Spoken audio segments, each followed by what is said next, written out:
Hello everyone, so I am दृष्टि and आज हम करने वाले हैं रियल नंबर्स। जो हमारा एक टॉपिक रह गया था इंट्रो में इरेशनल नंबर्स का, वो भी। और इसमें हम 1.2 जो हमारी एक्सरसाइज है वो भी कवर करेंगे, और हमारी 1.1 और इंट्रो हो चुकी है, तो हम स्टार्ट करेंगे। आज का टॉपिक है रियल नंबर्स। सबसे पहले हम रिकॉल करेंगे कि हमने इंट्रो में क्या क्या पढ़ा था, कौन कौन से टाइप्स के नंबर पढ़े थे। तो फर्स्ट हमने पढ़ा था नेचुरल, सेकंड हमने पढ़ा था होल, थर्ड हमने पढ़े थे इंटीजर्स, आई होप कि आपको याद होगा, एंड थर्ड पढ़े थे रैशनल। और लास्ट जो टॉपिक था जो था इररेशनल्स का, वो मैंने कहा था कि हम बाद में पढ़ेंगे, वो अभी भी हम थोड़ा सा ही करेंगे। जो हमारी नेक्स्ट एक्सरसाइज है उसमें पूरा डिटेल में पढ़ेंगे। सो नेचुरल 1 से स्टार्ट हो रहे थे, ये 0 से, ये नेगेटिव, पॉजिटिव और जीरो, और रैशनल पी बाई क्यू के फॉर्म में। अब हमारी बात आती है इररेशनल। पहले देख लेते हैं रियल नंबर्स क्या है। तो collection of rational and irrational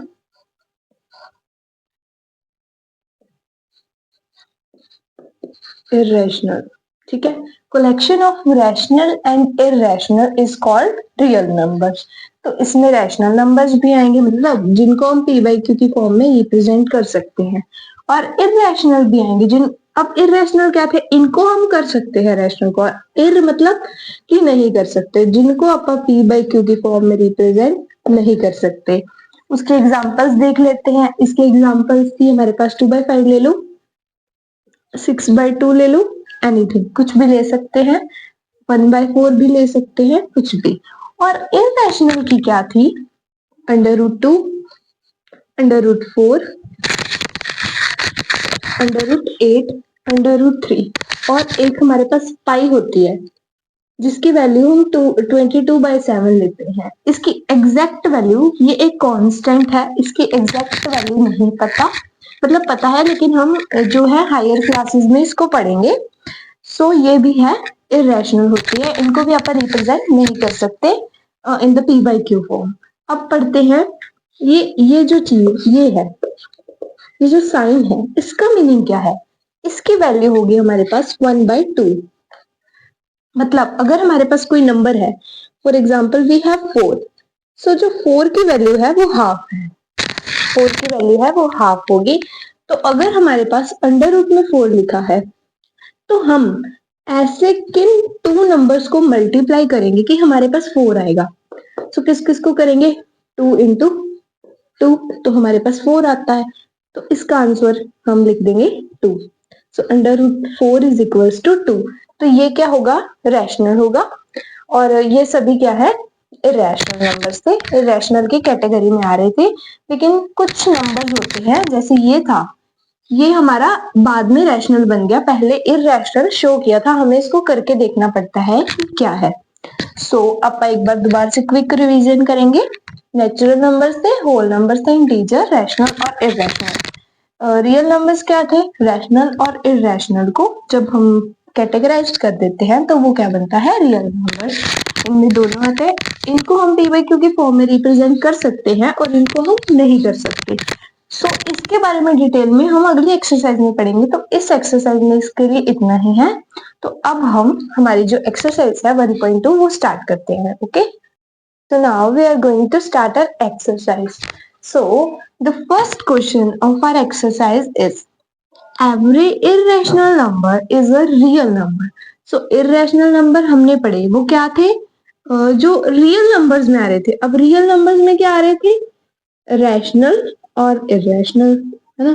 सो वो क्या कह रहे हैं, every irrational number is a real number. क्या हर एक इरेशनल नंबर एक रियल नंबर है, क्या हर एक इरेशनल नंबर एक रियल नंबर है, तो सो ट्रू आएगा, क्योंकि इरेशनल नंबर रियल नंबर्स की कैटेगरी में आ रहे हैं, तो हर एक इरेशनल नंबर तो रियल ही होगा। सो next is, every point on number line is of the form √m where m is a natural number. So m क्या लिखा है, m का मीनिंग क्या है कि m है वो नेचुरल नंबर है, मतलब 1 से जो स्टार्ट हो रहे हैं, अगर कोई भी पॉइंट है नंबर लाइन के ऊपर in the form under root M, कोई भी पॉइंट है इन द नंबर लाइन जिसपे ऐसे है, ठीक है, अंडर रूट में है, जहां पे हमारे पास जो m होगा वो नेचुरल नंबर होगा और हमेशा ही ये होगा, तो इसका आंसर है हमारे पास फॉल्स। वो देखते हैं क्यों है। क्योंकि जो हमारी नंबर लाइन है उस पे हमेशा ही नेचुरल नंबर नहीं लाई करेंगे, इसमें हमारे पास नेगेटिव नंबर भी लाई कर सकते हैं। सो इसका आंसर हमारे पास फॉल्स आ गया। एक बार दोबारा से देखते हैं अच्छे से। So every point on number line in of the form under root M where M is a natural number, वो क्या बोल रहे हैं कि हर एक point in the number line होगा वो नेचुरल होगा अगर हम उसको इस फॉर्म में रिप्रेजेंट करेंगे तो। लेकिन ये नहीं, हर बार वो नेचुरल नहीं होगा क्योंकि नेगेटिव नंबर भी हम इसमें रिप्रेजेंट कर सकते हैं। एग्जांपल अपन लेके देख सकते हैं, 4 लेंगे, ठीक है, तो उसको अगर 2 इंटू ऐसे भी 2 करेंगे तो भी हमारे पास 4 ही बनेगा, तो अपन ये ले सकते हैं ना। तो ये हमारे नेचुरल नंबर्स में नहीं आते, अपन नेगेटिव भी ले सकते हैं, तो दैट इज वाई इसका जो आंसर है वो फॉल्स है। So next is every real number is an irrational number. So हर एक रियल नंबर, अब हर एक रियल नंबर में क्या आ रहा है, रैशनल भी आ रहा है और इरेशनल भी आ रहा है, इज एन इरेशनल नंबर, तो फॉल्स है। क्लियर हमें हो रहा है कैसे हो रहा है, तो देखो देखो उन्होंने बोला every real number is an irrational number, हर एक रियल नंबर मतलब उसमें रैशनल भी आ रहा है इरेशनल भी आ रहा है, is a rational number not only irrational, तो इसमें तो रैशनल भी है, तो हमारा आंसर है वो फॉल्स है क्योंकि अकेला इरेशनल नहीं होगा, हर एक रियल नंबर रैशनल भी आ रहे हैं उसमें, तो दैट इज वाई हमारा जो आंसर है वो फॉल्स है। ठीक है, तो इसी के साथ फर्स्ट क्वेश्चन है जो हमारा कंप्लीट हो रहा है। एक बार क्विक रिवीजन करते हैं। सो फर्स्ट में क्या था कि हर एक इरेशनल नंबर है वो रियल नंबर है, तो ये ट्रू है क्योंकि जो रियल नंबर्स हैं उनकी कैटेगरी में इरेशनल नंबर आ रहा है। Second is every point on number line in the form under root M where M, तो हर बार जो एम है वो नेचुरल नंबर नहीं होगा, कुछ भी हो सकता है, वो होल नंबर भी हो सकता है, वो नेगेटिव नंबर भी हो सकता है, एनीथिंग कुछ भी हो सकता है, तो हर बार है वो नेचुरल नहीं होगा, दैट इज वाई इसका जो आंसर है वो फॉल्स है। और आप इसके अगर आंसर लिखना चाहो तो हमारी जो एनसीईआरटी बुक्स है उसमें आंसर दे रखे हैं पीछे, तो आप आंसर लिख सकते हो। So third is every real number is an irrational number, कि हर एक रियल नंबर है वो इरेशनल नंबर होगा, तो रियल में तो ये भी आ रहे हैं ये भी आ रहा है, रैशनल भी आ रहा है इरेशनल भी, तो नॉट ओनली इरेशनल, ठीक है, सो रैशनल भी आ रहा है, तो दैट इज वाई इसका भी आंसर है वो फॉल्स होगा। पापा सेकंड क्वेश्चन की तरफ चलते हैं। Now our third question is, इस क्वेश्चन को करने से पहले हम एक चीज को समझ लेते हैं, हमने जो इरेशनल वाला कॉन्सेप्ट किया था उसको। हमारे इरेशनल नंबर्स के थे जो रूट में आ रहे थे, तो अगर सपोज हमारे पास, हमें पता कैसे चलेगा कि कोई नंबर इरेशनल है या रैशनल, क्योंकि अगर आप ले रहे थे अंडर रूट 2, ठीक है, वो हमने बोला कि इरेशनल है, अंडर रूट 4 ले रहे थे तो हमने बोला कि वो इरेशनल नहीं है, तो वो क्यों, उसका रीजन भी तो हमें पता है करना है, तो हम देखते हैं। तो अगर आप लेते हैं अंडर रूट 9, सो इसको हमने क्या लिखना है, इसके फैक्टर्स लिखने हैं। अंडर हम क्या करें, किसके साथ मल्टीप्लाई करें कि हमारे पास 9 बच जाए, तो 9 इज 3 इंटू 3, है ना। अब हमारे पास क्या हुआ, 3 इंटू 3 का एक पेयर आ गया, तो ये जब कोई भी नंबर पेयर्स में आ जाए तो उसके ऊपर का जो अंडर रूट है वो हट जाएगा और पेयर से एक नंबर है वो बाहर आ जाएगा। So we can say under root 9 is equals to 3। Clear है। अब अगर आप ऐसे ही करें 2 को लिखें, हम कैसे बोल सकते हैं, सो 2 के फैक्टर्स देखो, 2 into 1, because 2 is prime number, अपने टेबल पे ही जा रहा है, तो अब इसमें क्या बन रहे हैं पेयर, पेयर किसके बनने चाहिए, सेम नंबर्स के तो नहीं बन रहे, तो हमारा जो अंडर रूट 2 है वो 2 का 2 ही आ जाएगा।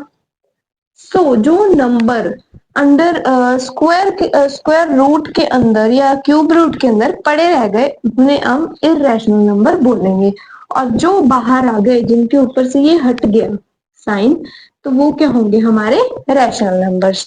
ठीक है, तो हमारे पास कुछ नंबर्स ऐसे भी आएंगे, ऐसे भी आएंगे, तो हमें फाइंड आउट करना है कि क्या वो रैशनल है या क्या वो रैशनल नहीं है या इररेशनल है। सो अब हम हमारे क्वेश्चन की तरफ बढ़ते हैं। Are the square roots of all positive numbers irrational. वही बात होगी कि हम अगर कोई भी पॉजिटिव नंबर ले रहे हैं, क्या उनका जो स्क्वायर रूट है वो इररेशनल ही आएगा हमेशा? सो नहीं आएगा, क्योंकि ये भी तो हमारे पास रूट में था, बट इसका तो रैशनल आया है ना। इसको आप पी बाई क्यू की फॉर्म में रिप्रेजेंट कर रहे हैं। कैसे कर रहे हैं? 3 के नीचे 1 लिख सकते हैं, लिख सकते हैं।